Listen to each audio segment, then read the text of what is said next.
What's up, everybody? This is Aztec 101 in the ring. And I want to talk about Al Haymon and PBC. I know that he gets a lot of support. There's a lot of people that are behind him, but personally to me, he hasn't lived up to expectations and he hasn't lived up to the hype.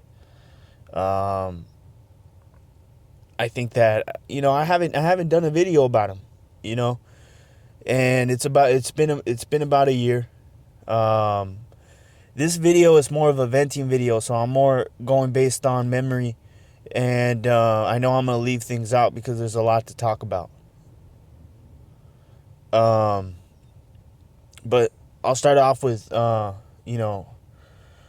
Haymon. For those of you who don't know, he's kind of like the guy in boxing that everyone knows about, but, we don't really get to see him, and we don't know too much about him, if that makes any sense. So we all know his name, Al Haymon, and we know that he manages around 200 fighters, one of the most popular, Floyd Mayweather. But this guy just doesn't show his face. He's a financial advisor to all 200 fighters, most of which who are either champions or former champions. Currently, a lot of his fighters, or a portion, are in the welterweight division, and also top welterweights. And that fact alone, that little aspect, and the state of the welterweight division currently is part of my disappointment. Part of the reason why I'm so disappointed in what Al Haymon has done with the stock of fighters that he has. I mean, it seems as though he's wasting their time. He's not really doing the best that he can with the fighters that he has. The in-house fights that he has are terrible.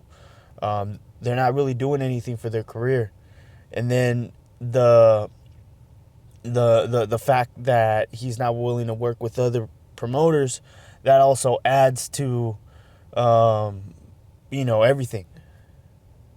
So I know Al Haymon doesn't work alone, yet he gets a lot of credit for PBC. He does have there is a backing by Waddle and Reed, which is an investment group that was part of the lawsuits by both Golden Boy Promotions and Top Rank. Now, PBC, for the fans, we watch this shit on Spike, and I've heard a lot of people say it's free. Someone's paying for this shit. It's not free. So, and whoever pays for it makes decisions. So, I don't know how much control Al Haymon has, but he does have a huge backing, because there's a lot of money that's being invested into this, and this venture is a very, very, very, very lucrative venture, and one of the things that everyone's kind of noticing the direction he's going with PBC. There's already rumors that he's developing belt system for PBC. And that's another sign for me that he doesn't know what the fans want. That's just another sign. I noticed that he wants to have another belt system. These are just rumors. I don't know anything specific, but I've seen it coming if it does happen. It seems as though he wants to turn it into a UFC type of platform, to where everyone has a contract with PBC and they can only fight in PBC for PBC belts, and they all work internally. And I'm all against that. And I'll do another video, talking about that. But again, having more belts, to me, is just another sign that he doesn't know what boxing fans want. Going back to the original topic, him not knowing what fans want, and showing that through the welterweight division. The fact that we already know that knew that Floyd was going to retire, and he didn't have the welterweight division, at least having someone one or two fighters that stand out. You know, having a clear picture in the division, because it seems as though that division, he controls it. He's got Amir Khan, he's got Sean Porter, Danny Garcia moved up, Marcos Maidana, even though he wants to retire. He has Keith Thurman. And if we take a look at Keith Thurman's record, or not even his record, just his career, he was on the rise. You know, he was on the rise as one of the top prospects in the welterweight division to take over after Floyd. Earlier this year, he fought Robert Guerrero, right? Which to me was an okay fight, mainly because it was a notable name. And one thing I was thinking about when I thought Keith Thurman was that he's not as popular as you would like him to be. Especially at this stage in his career, where we at the time were probably thinking that he could nail a Floyd Mayweather fight last minute. So he wasn't set up for the Floyd fight, even though he deserved it. He wasn't positioned to ask for it. So he followed up fighting Collazo, right?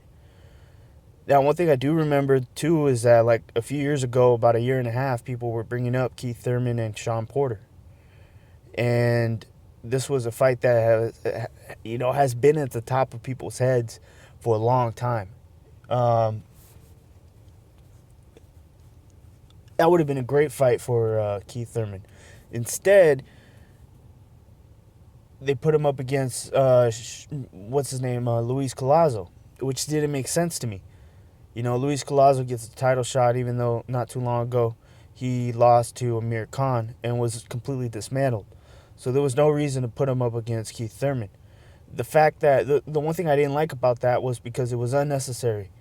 It was unnecessary risk putting Keith Thurman in a fight that really didn't prove anything.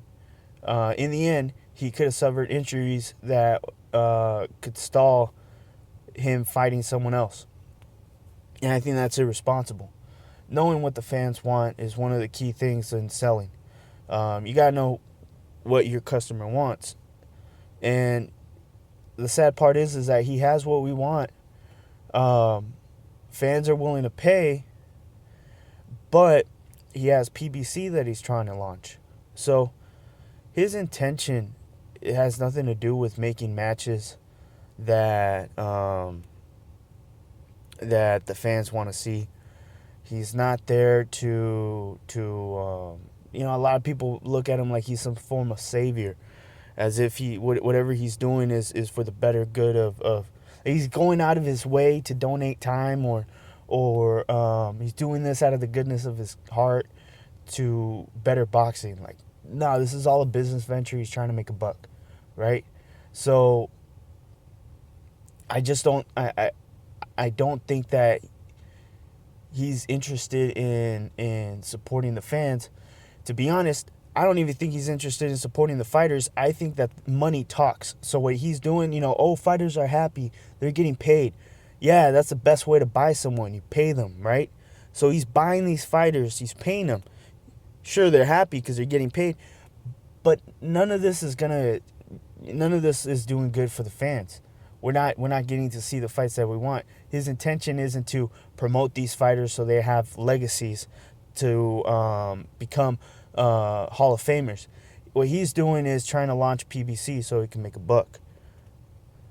PBC is going to be what makes him money. So, all this bullshit about, I know that when things happen with other fighters, right away, everyone looks at the promoters and they look at the networks. So they go, HBO had something to do with it, or Bob Arum or Oscar De La Hoya had something to do with it. They're always trying to fucking manipulate shit. But whenever something happens with PBC, or you look at sketchy shit on like why fights aren't happening, no one questions Al Haymon. Even though all the fighters have let it be known that Al Haymon's the one that makes decisions on who fights who. They all say it. That's clear already, clear as day. This is gonna be part one. I want to know what you guys think. I'm gonna go based on your comments and then do a second video. So if you have an argument, if you disagree with me, this will be an opportunity for you, for anyone to let me know where there's holes in my argument. Even though I know that there are holes, only because I haven't covered everything. But I'm gonna go over this video, see what I left out, make a second one, take those comments into consideration. But in the meantime, this is not an attack on his character or who Al Haymon is as a person or whatever. His ability to I don't know. A lot of people they get really defensive with Al Haymon, and I don't fucking get it. Never seen advisor, manager get that kind of attention. Next thing you know, the accountant's gonna have fan base. But whatever. This is Aztec 101 in the ring. Let me know what you guys think. I'm out.